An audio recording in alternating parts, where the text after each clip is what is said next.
Anda masih ingat nggak, dulu awal tahun 2000-an itu ada heboh email berantai soal pisang pemakan daging.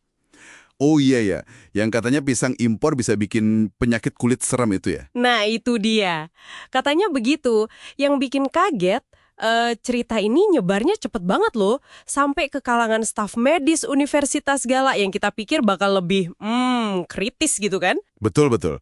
Itu contoh bagus banget sih, gimana kita semua nggak peduli sepintar apa, kadang bisa aja gitu kemakan informasi ngaco atau ya omong kosong lah istilahnya. Iya kan? Nah, pas banget nih. Hari ini kita mau coba menyelami bab 6 dari materi yang Anda sempat bagikan itu. Fokusnya tuh soal ngebangun semacam apa ya, perangkat deteksi kebohongan buat pikiran kita. Menarik. Kita bakal coba bedah bareng, kenapa sih kok kita gampang banget gitu ya ketipu. Terus yang paling penting, gimana caranya Anda bisa melindungi diri gitu. Udah siap? Siap dong. Tujuannya memang biar Anda semua lebih paham gimana sih cara kerja kebohongan sama misinformasi ini kok bisa efektif banget. Nah, dari situ kita bisa rakit semacam toolkit lah dari riset di bab 6 ini biar kita semua jadi lebih tajam nyaring informasinya. Oke, mantap.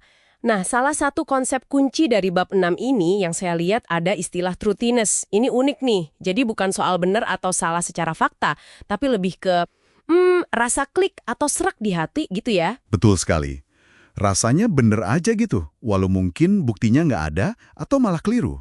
Nah, itu gimana ceritanya bisa gitu? Kok bisa kita ngerasa sesuatu benar padahal nggak ada dasarnya? Nah, rasa srek atau truthiness ini, menurut risetnya Norbert Schwartz sama Erin Newman, ya, itu sering muncul karena dua hal utama sebenarnya.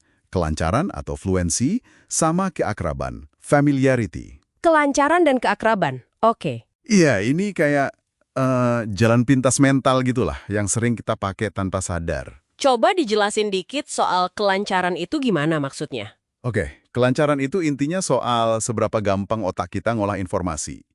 Contoh paling terkenal tuh ilusi Moses. Ilusi Moses gimana tuh?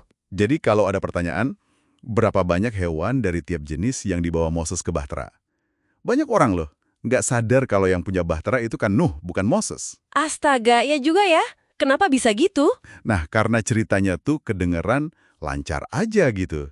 Cocok sama gambaran umum kita soal cerita-cerita Alkitab.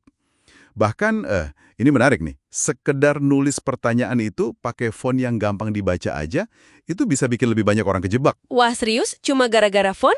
Iya, hal yang sama juga berlaku buat kalimat yang berlima, atau kalau ada orang ngomong pakai aksen yang kita udah kenal.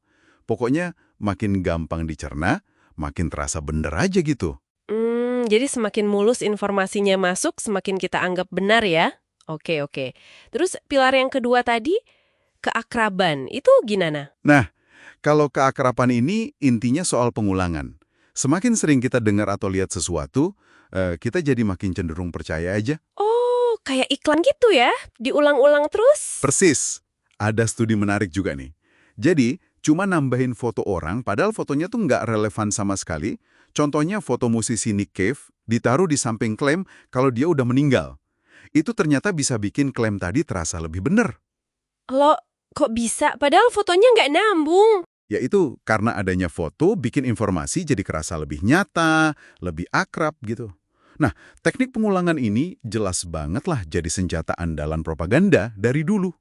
Mulai dari, ya maaf kata, Hitler, sampai lobi industri tembakau yang terus-terusan bikin orang ragu soal bahaya merokok.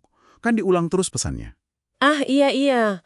Pantesan ya, hoax yang sama bisa muncul lagi, dan lagi, tapi tetap aja ada yang percaya.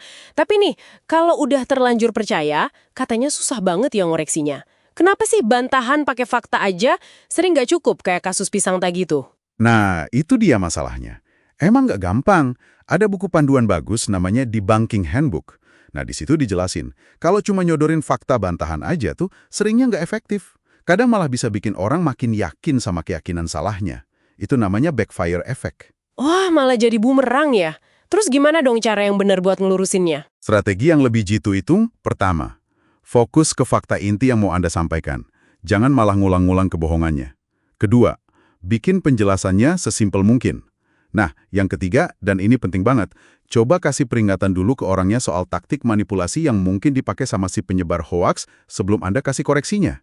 Oh, jadi kayak dikasih tahu dulu modus operandinya gitu ya. Biar orangnya waspada, menarik. Jadi kayak ngasih vaksin buat pikiran gitu ya. Ngomong-ngomong soal pertahanan diri, bab 6 ini kan juga bahas soal refleksi kognitif ya. Katanya ini bukan soal IQ, tapi lebih ke kemauan buat berhenti bentar buat mikir, nggak langsung nurutin intuisi. Gimana tuh cara kerjanya? Tepat sekali. Refleksi kognitif itu kemampuan kita buat nahan respons pertama yang biasanya intuitif, terus kita aktifin deh pemikiran yang lebih analitis. Ada tes sederhananya loh buat ngukur ini, contohnya gini.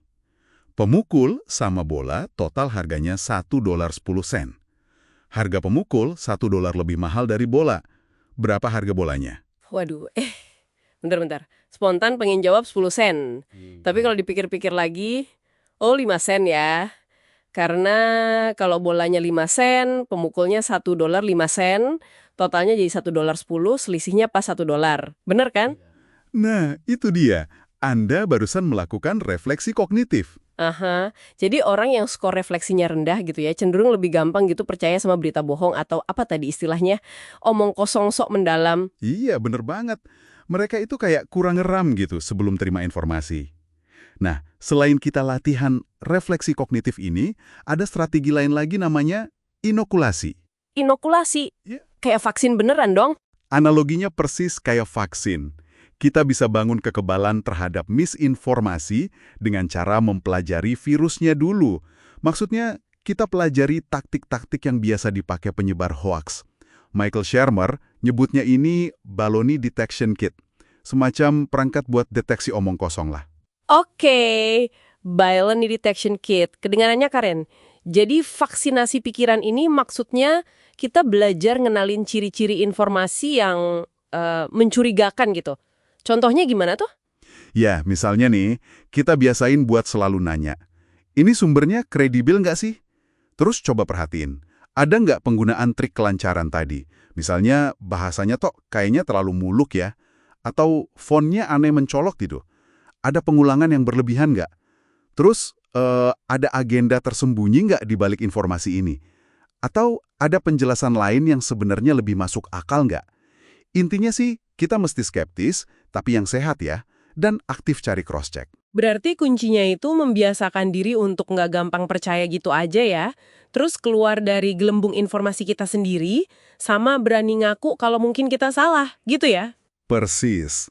Jadi intinya, perangkat deteksi kebohongan mental ini sebenarnya bukan soal kita pinter atau nggak pinter, tapi lebih ke soal ngebangun kebiasaan buat mikir kritis. Ini termasuk ya tadi kemampuan refleksi kognitif, jeda buat mikir, sama kewaspadaan kita sama jebakan-jebakan psikologis kayak kelancaran sama keakraban itu, yang sering banget dimanfaatin sama misinformasi buat ngebajak cara kerja otak kita, yang emang suka cari gampangnya aja. Wah, dalam juga ya pembahasannya. Semoga obrolan kita soal bab 6 ini bisa ngasih Anda semacam toolkit awal lah ya, buat lebih cermat lagi menyaring informasi di zaman sekarang yang harusnya deres banget ini. Nah, sebagai penutup nih, mungkin ada satu pertanyaan yang bisa Anda bawa pulang buat direnungkan. Mengingat betapa gampangnya otak kita ini dikelabui sama sesuatu yang cuma terasa lancar atau akrab, coba deh pikirin, kira-kira ada nggak ya misinformasi halus yang mungkin tanpa sadar lagi Anda konsumsi dan percayai sekarang ini? Kritis sama diri sendiri itu jadi pertahanan pertama yang paling ampuh loh.